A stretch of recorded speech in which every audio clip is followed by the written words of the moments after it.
Hello, everyone. Welcome to another episode of the Managing Partners Podcast. I'm your host, Kevin Daisey, and I'm just here to bring you a good guest. And today I got a really cool guest, Regina Faul. Welcome to the show. Thanks, Kevin. Thanks for having me. Yes, absolutely. So, Regina, we had some ideas about what we could talk about here and what you can bring to the table for our guests, our audience. And so we'll get into that in just a few minutes. And for everyone listening, we're going to be talking about leadership. So we're going to dive into that. And Regina's going to share a lot about what she's learned and what she's done in her career. But first, we always like to make sure you understand who our guest is, what firm they're with, where they're located, what they practice, and kind of what their journey's been. So Regina, first I'll just throw up the web address for everyone. If you're tuning in, you can go take a look. The web address is just below. It's phillipsnizer.com, and that's Phillips and then Nizer.com. If you're listening on audio, check out the firm, see what they're all about, and you can connect with her there. And Regina, tell us your story. How did you get started in this business, in this career? What was that like? And give us some interesting details. Sure. So I think my story really is around a mentor that I met when I was a young girl, who was my one of the friends of my father, really his best friend at the time. And he was a lawyer. And, you know, as a little girl, you don't decide what you're going to be when you're 5. But he wanted to know. So when he told me he was a lawyer, I said, I'll be a lawyer too.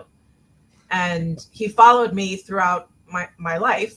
And when it came time to go to law school, he helped me. And he also helped me choose my career unknowingly.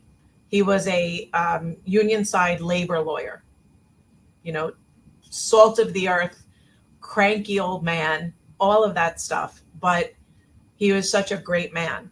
And I didn't want to take his class because I had no interest in labor law. I went to law school to be a corporate lawyer.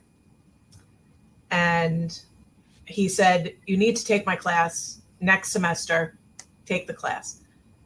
So I did. He was the kind of teacher that would just not even lift his head and point at you. And I knew I would get called on. I thought I'd get called on the first day, the first person of this class, and I was right. So I read like 3 chapters ahead so that I would be able to answer any question. And that after that class was over that night on the way home, I knew I would be a labor lawyer.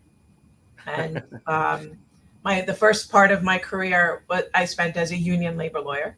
And then I moved to management side about 15 years ago. So I am now a traditional labor and employment lawyer on management side. And excellent. I've never regretted. I've been out of law school for a long time, and I've never regretted that decision. So I guess he set you up pretty good. Yeah. when you were very young. So yes. That's just, you know, I think most of our careers as people don't usually go that way. It's like you said, you don't know what you want to do, and who knows where you end up at. Yeah, so. I was 5 years old. I never thought that, but I did know, like I wanted to be just like him. Leaving aside the cranky old man part. So you're not a cranky old man. Okay, that's good. No, not yet. Not yet, anyway. That's an awesome story. I mean, that's really cool to have that, because I feel like, I know for me, I didn't have a clue. And in the business and being in marketing, it wasn't really on my radar. And I definitely didn't have anybody around me that was in that, because I was for a very small town and that just wasn't a thing. So, but yeah, here we are. Well, so tell us a little bit more about the firm, where you're located. And so for our guests or our viewers listening, tell us more about the firm, what the firm fully focuses on, the size of the firm, and things like that. Sure. So Phillips Nizer is a full service law firm. So we have mostly every practice area. Obviously, we have employment, we have real estate, we have trademark, copyright, matrimonial, family law, litigation, commercial litigation, and probably something else. Oh, trust and estates. So we're basically full service. We can handle anything, and we are located in Manhattan, in New York City. We have approximately 70 lawyers in our firm, and about the same in support staff. Okay. And thankfully, we have an IT department that was able to fix my camera very quickly today. Very good IT department over there. Yes. We were having some So- camera problems while getting this set up, so he fixed it real quick. So Yeah, good. they did. So they did a great job. So he gets a good check mark today. Invest in good IT support, everyone. Yes. Yeah. So so that's our firm. We really can do anything, and we're very fortunate in that we have a great base where if we can't do something, we have a lot of people that we trust to refer our clients to. And one of the things that I always do is, even if I don't know that I can help you, I want to talk to you, and I want to know who you are so that I could try to help you. If it's whether I can do it myself or refer you to someone else that I trust. So that's really how I operate. I love that because it's exactly how I operate. I literally just got a referral from a client yesterday, and they said, here's what they're looking for. And I know we do not do that. And I said, yeah, really excited to talk with you. Let's try to meet tomorrow. And we set up a meeting for tomorrow. And I know we don't do what they need, but I know of people, and a lot of times people don't really know what they think they need, or they just assume. And so it's just having a conversation, and I'm always like, I will help you regardless, Right. whether I give you free information, guidance, or I can refer you to someone that can help you. So I'm the same way. I just like to have the conversation. Yeah, it's part of our expertise, right? That, you become important to someone because of the people that you surround yourself with. So I try to surround myself with good people. Yeah, and then when you have a friend or a client refer you, that's a big thing. So I'm always like, absolutely, and I don't go to them and say, hey, by the way, we don't do those things, or don't, like, no, just I don't even bother them with that. Just they thought of me. It's around marketing. It's just not the kind of marketing we do, and I don't want to like try to re-educate people. Just send them my way. I'll talk to them and hopefully help them out. So yeah, so no is generally not a vocabulary word in that instance, right? Love it. Yeah, absolutely. Well, cool. I really appreciate it. And how long has the firm been around? We'll be celebrating our 100-year anniversary in 2 years, I think. Yeah, 2026 or That's 3 awesome. years. The reason I asked is because I think say someone's listening, they're like a smaller firm or a newer firm, and I think if I was going to start a law firm right now myself, I wouldn't want to be all those things that you are. But when you talk about the time and the clientele and the relationships, it makes sense to be where you all are and doing all the practice areas that you do and having all the relationships and referral partners.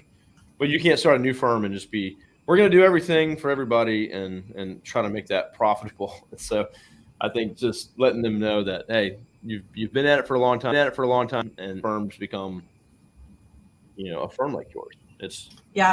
We were started by one of our main partners, who is still named. It was Louis Nizer, and he was a litigator, and he's infamous, and he also did a lot with in Hollywood with the movie industry. So for anybody who's listening, you should look up Louis Nizer, and he's very interesting and a really cool guy. And a lot of our artwork around our office is so interesting because he used to doodle, but his doodles were on tablecloths or on big art, and we have huge pieces of art that he drew. Oh, wow. And it's just so cool. He was just such an amazing person, and that's sort of our claim to fame. And he's no longer with us, but we think about him a lot. Awesome. Well, everyone take a look and search, and that's Louis Nizer. Mm-hmm. Louis Nizer. Okay, excellent. I'm going to check that out myself after this. Okay, well, let's get into kind of what me and you had talked about that you wanted to have a conversation about. Sure. And that was leadership. So, I'll kind of push it over to you, but, um, tell us, your experience with it and how you're managing that and what you see in your firm and with your experience. Sure. So in college, I didn't do the traditional lawyer track. I was a business major in college. So I approach the law a little bit differently. I'm an entrepreneur. So what is important to me is a little bit different than most lawyers because they're thinking just about the law. I'm thinking a little bit more about the business. And when you think about the business, I think leadership is a really important part of it. And unfortunately, even though people rise to the top to a level of CEO or managing partner, it doesn't necessarily mean they have leadership skills. So it's really important for me to know that my managing partner, because I am a member of management, the management team of the firm, but I'm not actually the managing partner. It's important to me that my managing partner understands leadership and promotes leadership. So earlier this year, I did a coaching session with someone who was helping me with leadership skills, because you're never too old, you're never too young, you're never too experienced to learn something new. And for me, that's always important. I love self-help. I love learning new things. And I learned a lot from this woman. And she helped me hone my leadership skills, which then helps my firm and helps me be able to talk to the younger associates, my older partners, and everything in between. So I think that leadership is very important. Yeah, and it's funny because me and Regina connected through another gentleman, John McCarthy, and he said, "Hey, meet her and see if she'd be a good fit for the podcast." And I think you might have been like, "Hey, I'm not the managing partner, Right. and this is called the Managing Partners Podcast," and it is called that, but I guess it's a good thing to kind of clear here is that we have managing partners on, but we also have other experts in different industries that are not attorneys at all, whether that's marketing or phone systems or whatever we can bring to the table to help managing partners that Right. may be tuning in. So I think when I talked with Regina and she talked about leadership so passionately, I was like, I'd love to have you on the podcast and we can dive into that. And you don't have to be the managing partner to bring value to our audience. So, and for me too, right? So I'm learning every time I get to have one of these recordings. So no, I think you're spot on. And, I talked to a lot of managing partners that have not managed people or a firm, and they don't necessarily, they're not there because they have those skills or Right. leadership skills. And a lot of times they're like interim. So they have a 3 year where they're managing partner and then they're out and they're like, and I've talked with some that are, it's a lot of extra tasks and I can't get to my work, which is I want to be doing cases. And so they don't even want to, it's almost like an extra task for them to be the managing partner for a while. And they want to just get their work done. And so it's like almost like a, this extra thing they have to do. And so versus taking it to a different level and more serious, like, hey, I have a responsibility. I can help grow the firm. I can help lead the firm. And what does that mean for my younger or other leaders in the company, managers or whatever they may be? And everyone should have some leadership responsibility in a company. So Yeah.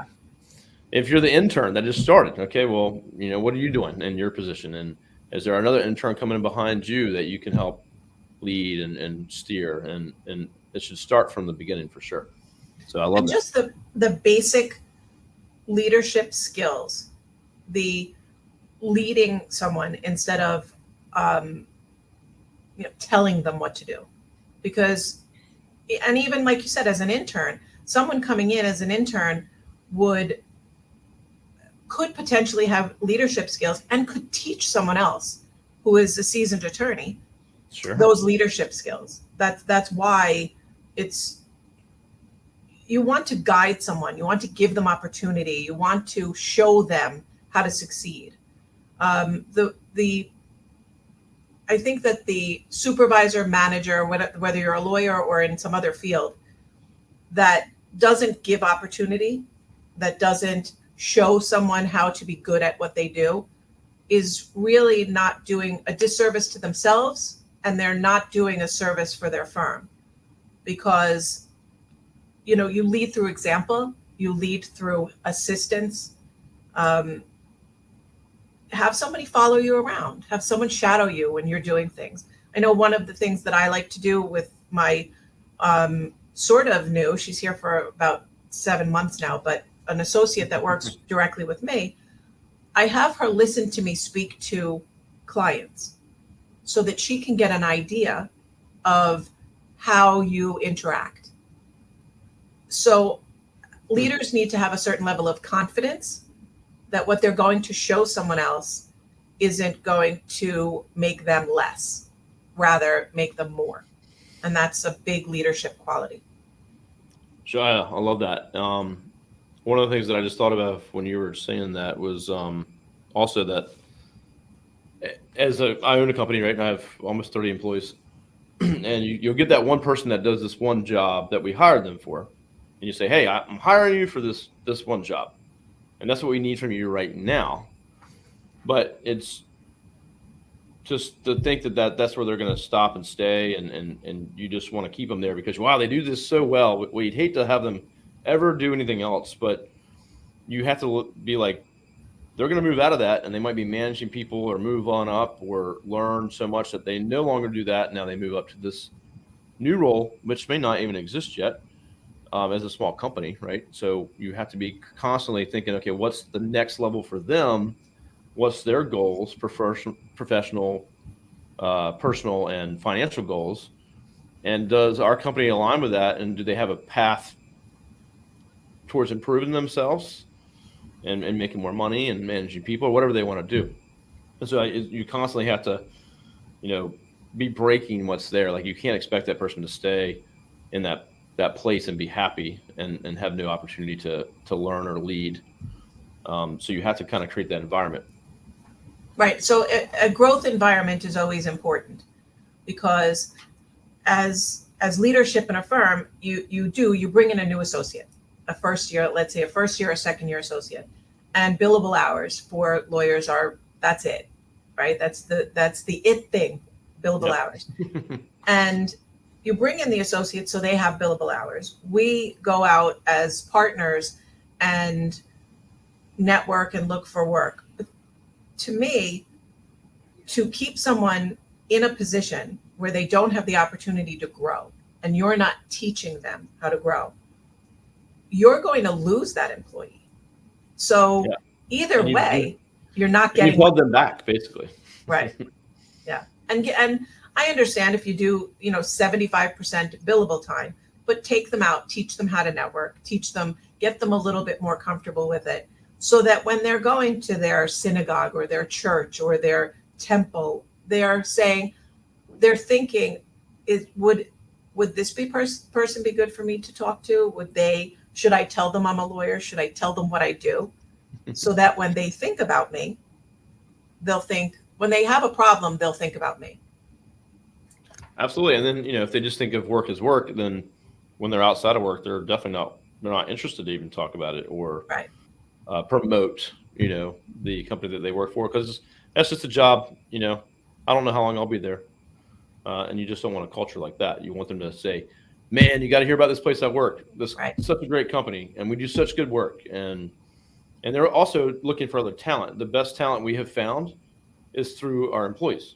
Absolutely. Like, hey, you're awesome. Do you know other people like you? And, and they'll say, yeah, I've worked with this other person, or, let me call them up. And, we're looking for pretty specialized people here.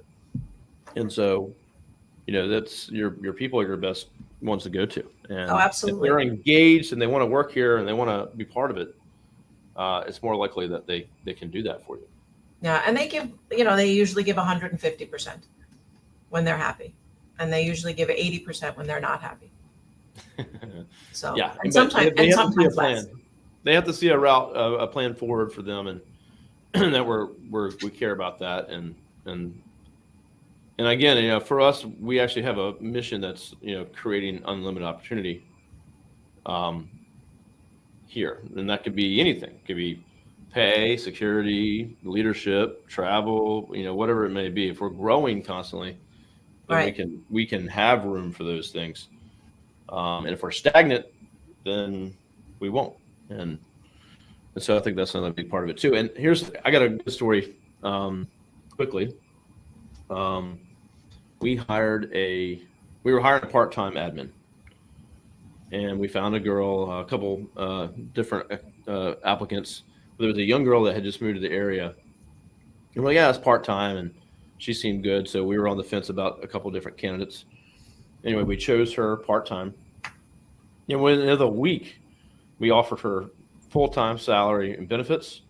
And now she's the office manager. Wow. And now she's 20. She's not even 21 yet. She's 20, and she's managing people in their 30s and guiding them and getting them on track with their processes and organization.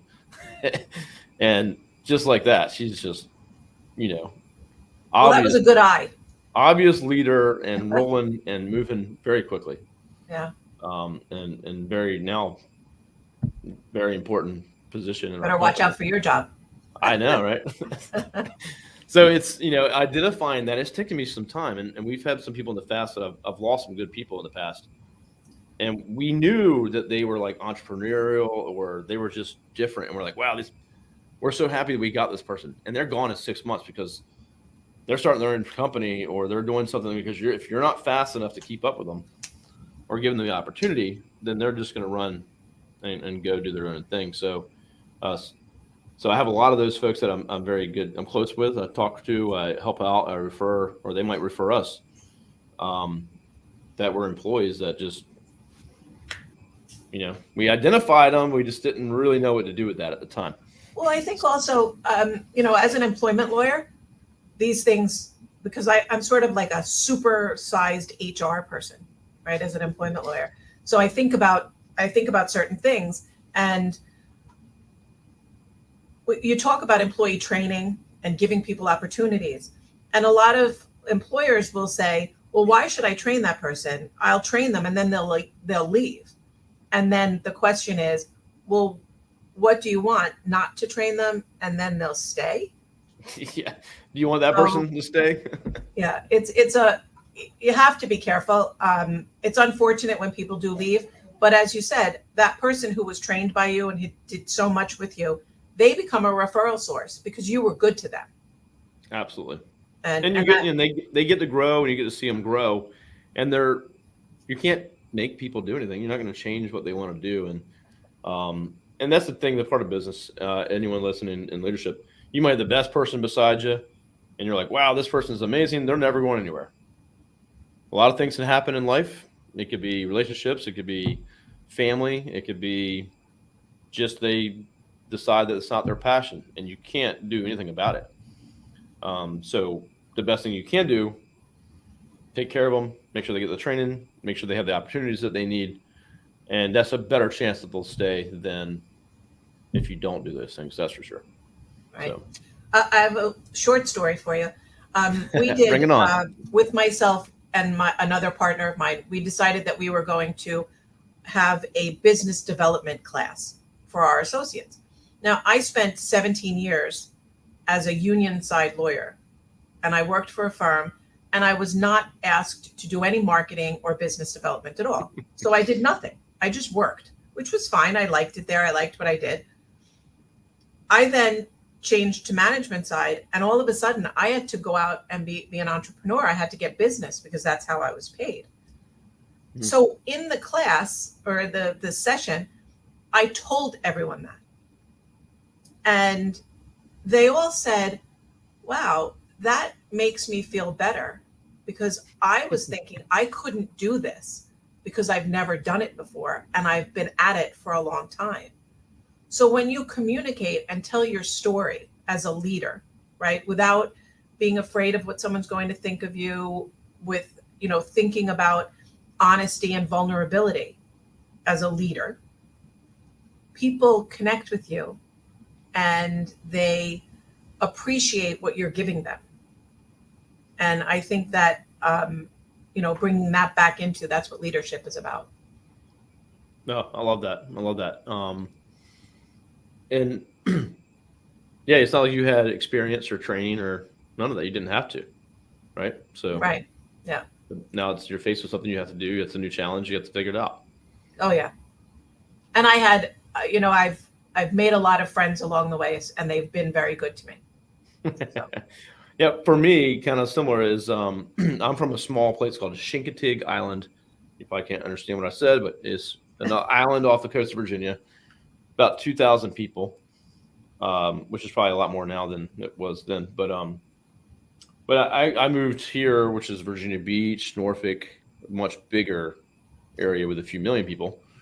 And I went off my own and started my own company. So I moved to a new place, knew nobody, and I started a website design company. I was like, I want to make websites, and I had to go out and meet people, and I had to be honest and genuine. And my network now is pretty massive, and it's paid off so much. But I know people for all kinds of things, and whether it's for family or kids or community involvement, it might have nothing to do with my business at all.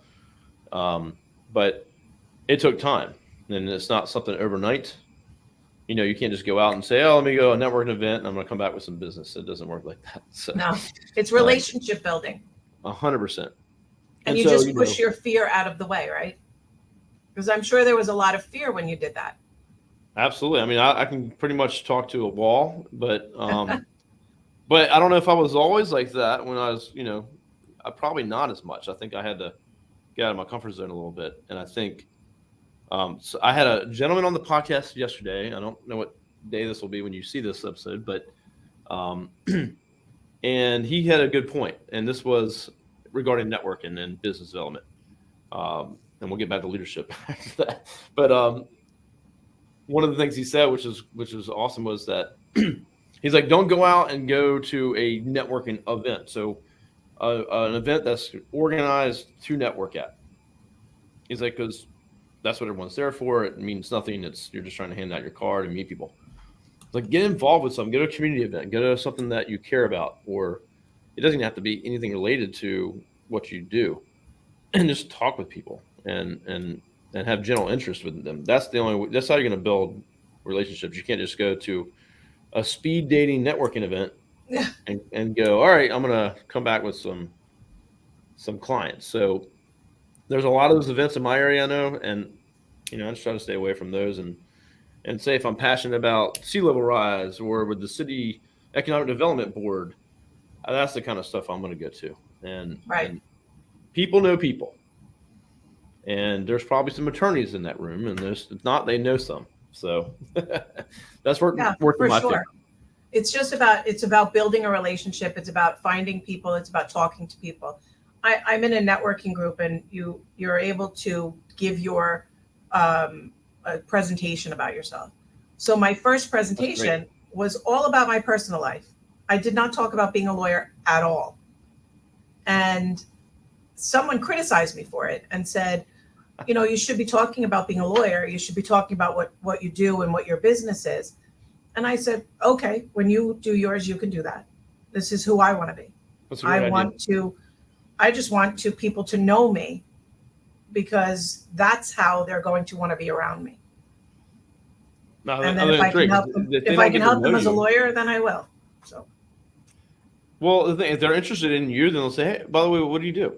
And they all knew I'm a lawyer anyway, because I say it every week when I give my little blurb. But yeah, no, those kinds of groups are great. The ones that you kind of create a little team, like I used to call it like it's almost like a super networking group. I think those are great because they're out and about all day. They're gonna notice people. And I think, but just going to like a full room of people you don't know and just being like card, like that's not gonna help you out. Yeah. So. When I was younger, I went to a bar association networking event, and it was so cliquey. Like everyone knew each other. I was just a young new lawyer, didn't know anybody in the group, walked in because I said, you know what, I'm doing this.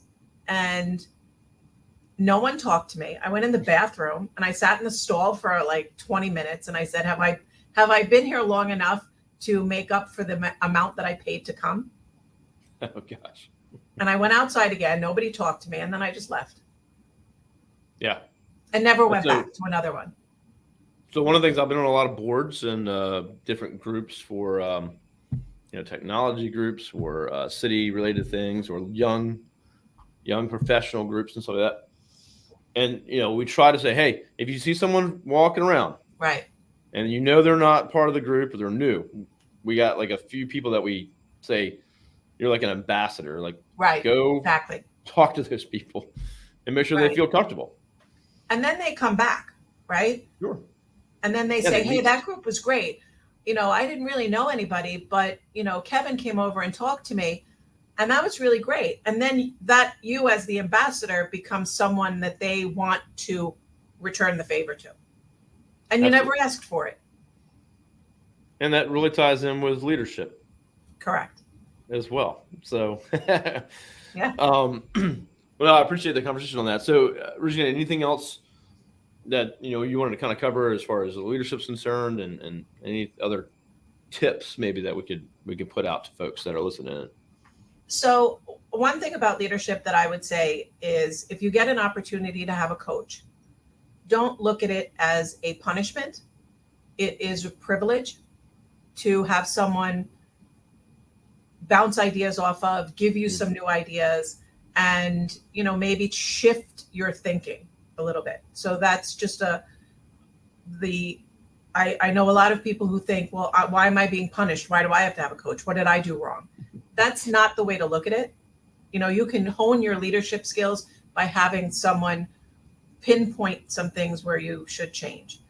And one tip that I have for all leaders is to take a pause before reacting to a situation, to an employee, to a client.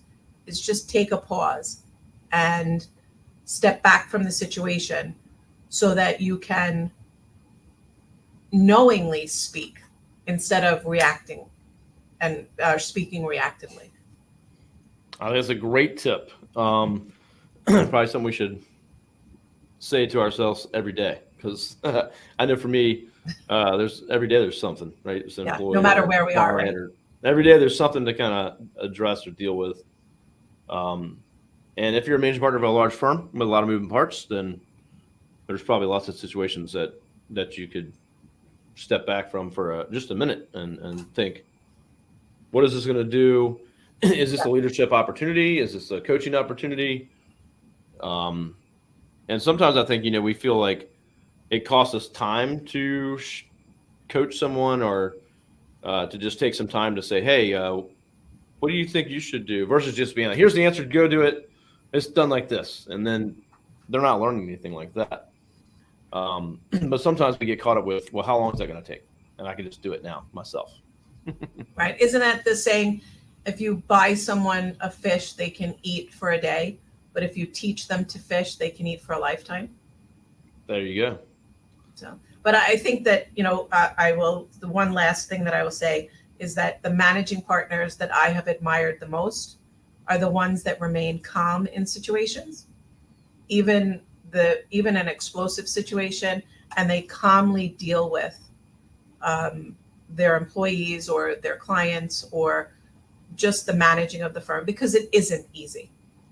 It's, you are being pulled in a lot of different directions. And a lot of times you are having your own book of business that you have to tend to. Yeah. I think that's a good point. So great tips there from Regina, everyone. Thank you. Anything else you want to share? I want to make sure that we have your web address down here at the bottom. Again, it's phillipsnizer.com. Regina, what's other ways that folks can connect with you? Well, they can email me at rfaul, so RFAUL at phillipsnizer.com. They can call. My office number is 212-841-0575. And the good part about that is it goes to my cell phone. I don't know if that's good or bad, but sometimes I never know where these calls are coming from.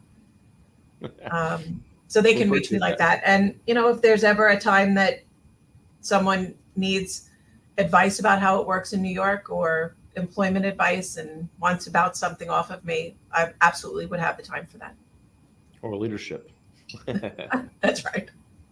Yeah, no, I appreciate the conversation about it. And it's something we got to keep in mind all the time, especially as we're running companies and growing. Or again, if maybe you're not running a company, maybe you're just in management, or you're a new attorney, you got to think about what does leadership mean for you, and how are you playing your part. So, a great conversation. I really appreciate Thanks, it. Kevin. Yeah, so you can stay on with me. We can talk backstage. Everyone else, thank you so much for tuning in. Hope you learned a lot from Regina. Please reach out to her, connect with her. She's an open book, and she'd be happy to take your call, and hope you'll do that. So outside of that, you can go to raydigital.com. You can check out more episodes. I think we're approaching 300 episodes soon. So there's tons of other managing partners and folks like Regina to learn from. We have probably almost every state in the country that we've had a guest on, and every practice area from employment law to labor law to personal injury, you can find it on there. So I'll go to raydigital.com. You can find it on our podcast, and we'll see you soon. Thanks, Regina. Goodbye, everyone. We'll see you soon. Bye.